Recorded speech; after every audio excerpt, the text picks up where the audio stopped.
You can have arthritic hips which give you pain, and you can feel hopeful, or you can have arthritic hips that give you pain and you can feel worried.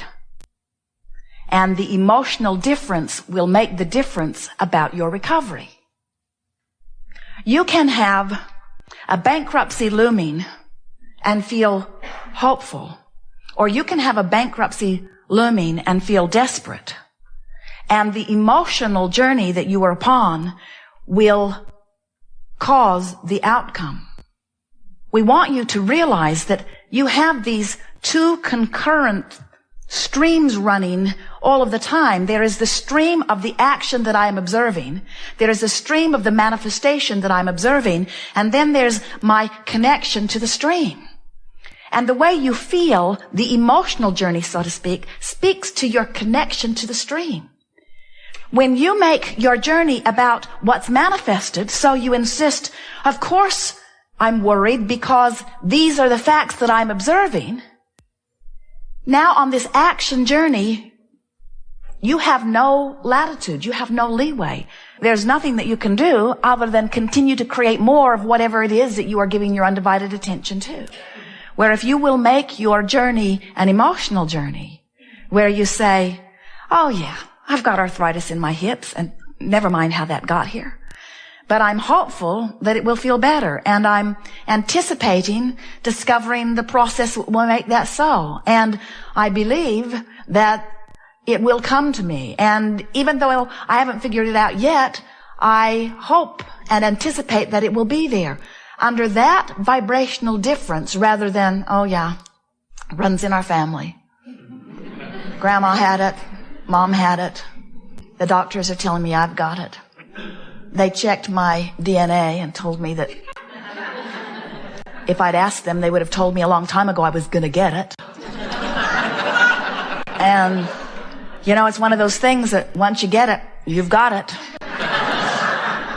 Not much can be done about it. You just sort of have to learn to live with it. We say, oh, that's a very different vibration going on within you. That's causing you misalignment with the energy stream. That pessimistic attitude, while fact-based, is keeping your signal into that puny little place where even though the stream of well-being is surrounding you and enveloping you, you got a whole different thing going on here. You're not logging on to well-being. You're logging on to the reality that hasn't got anything to do with you. So what we're wanting you to hear is it does not matter where you stand. You can get to wherever you want to be from wherever you are. And we also want to say to you, don't be in such a rush to get there all at once. Be willing to take a step and then another step and then another step and then another step. Because the thing that defeats you more than all other things put together is trying to log onto a vibration that's out of your range right now. In other words, pull up your feet and move closer to the signal. Make a decision that's nothing is more important than that you feel good, and then work all day, every day to find the best feeling thought on any subject that you approach that does feel good. We said that you can get to wherever you want to be from wherever you are, and we want to say to you something here that is more meaningful than all other things that we will say to you put together all day long. So, oh, never mind. Oh, you want to hear it, don't you? If you will make peace with where you are, you'll lock onto your signal. In other words, if you'll say, okay, here I am. Here I am. Good for me. Not bad for me. Good for me. And from where I am, I now choose this and this and this and this. If you make peace with where you are, meaning you stop beating up on yourself about it, you stop feeling regret about it, you stop letting it suck the life out of you, you stop letting other people make you feel guilty about it, you stop being defensive about it. If you will make a decision to make peace with where you are, which sort of sounds like this, well, here I am. Simple enough, isn't it? Here I am. Here I am. Feel the difference between here I am on my way to there and here I am, I've been here so long.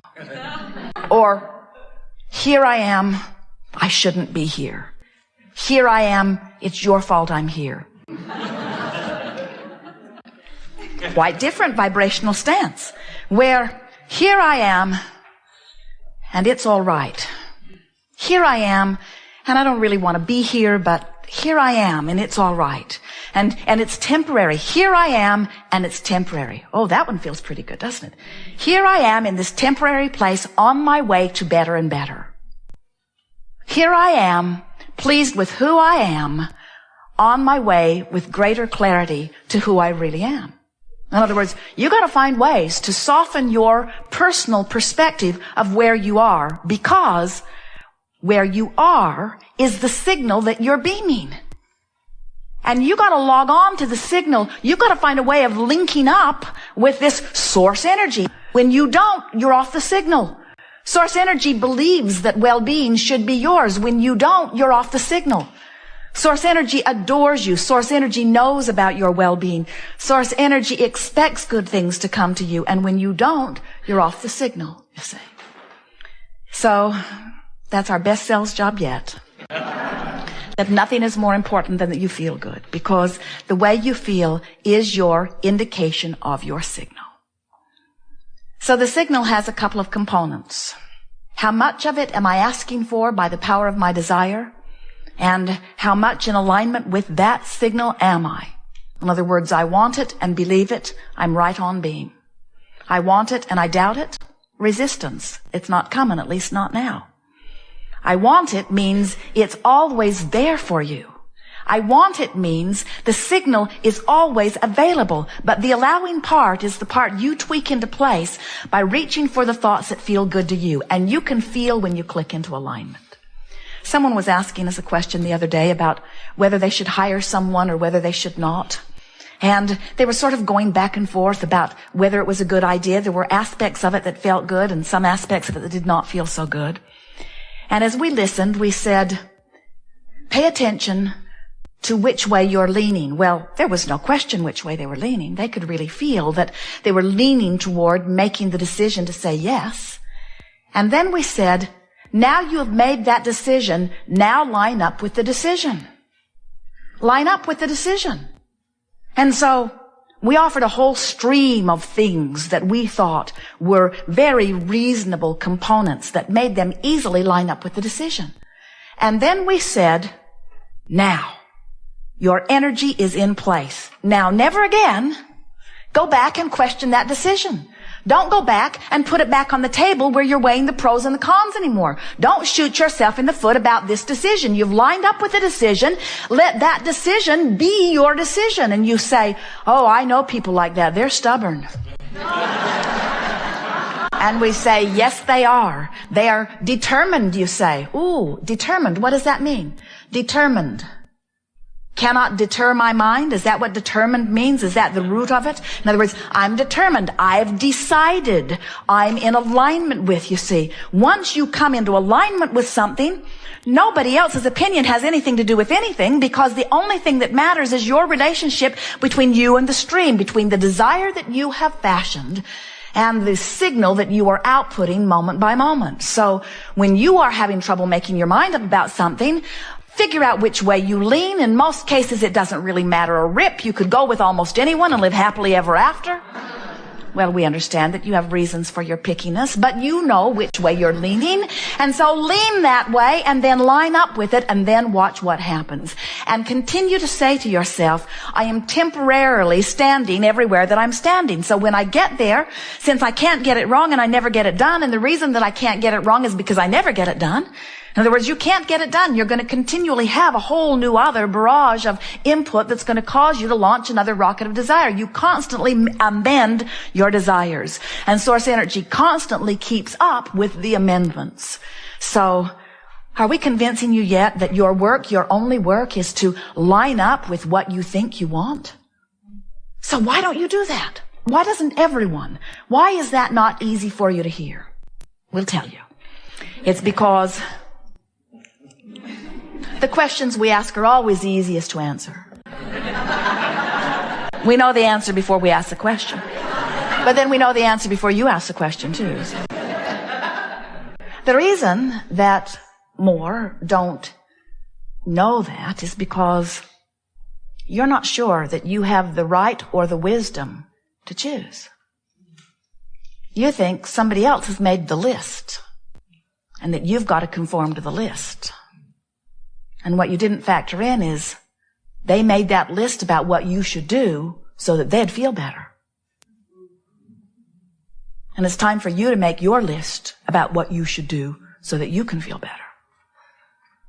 You are an extension of that which is source. Some call it God, some call it energy, some call it consciousness. It does not matter what you call it. You will never be apart from it. It will always flow to you and through you. But you have powerful control about how much of it you let in any moment in time and how much of it you deprive yourself of. And when you let it in, you thrive. When you let it in, you're clear-minded, you're sure-footed, you feel good, life is wonderful, you breathe deeply, everything feels good. Everywhere you go, you find things that are interesting, fascinating, provocative, good feeling. And when you are not allowing your connection to the stream, you feel defensive, you feel afraid, you feel unsure, you feel unworthy, you feel anger, you feel depressed, you feel overwhelmed, you feel frustrated. There's a myriad of emotions all up and down this emotional scale.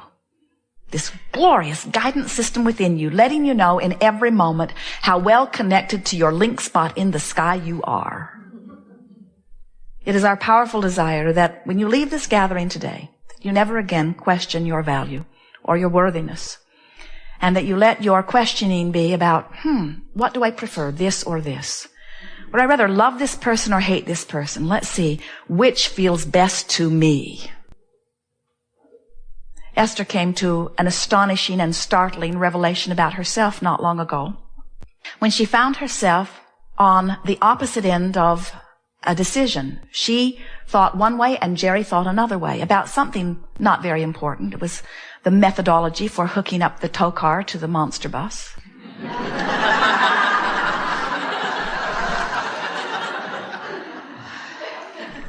And Esther always yields to Jerry because she would much rather that he turns out to be wrong than she does.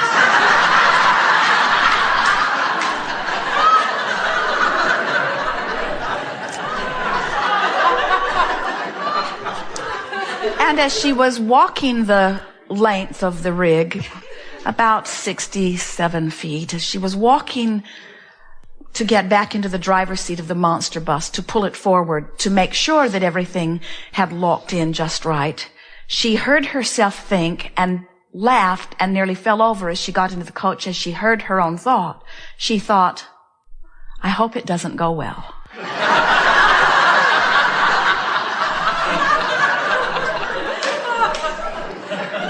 And then she thought, Abraham, I'm in great trouble here because I would rather be right than have things go well.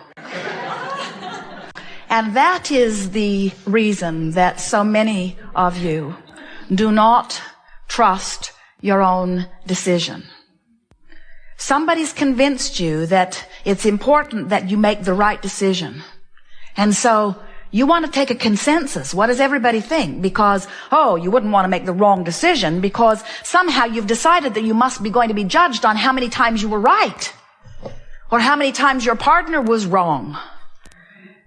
And we want you to understand that when you decide that you're going to look for the truth so that you can line up with the truth, you're going to have a hard time of figuring it out because anything that anybody focuses on for very long, they activate in their vibration and they make it a reality which you call a factual truth.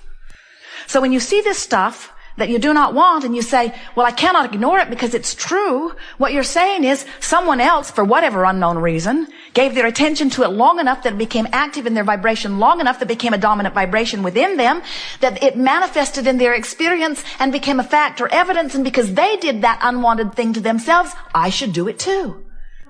And we say, when you finally get it, that nothing is more important than that you feel good, and you will feel much better when you are not trying to make yourself right and somebody else wrong, but you are looking for the well-being of all. In other words, you're looking for the well-being, you're looking for the connection. Life becomes so simple.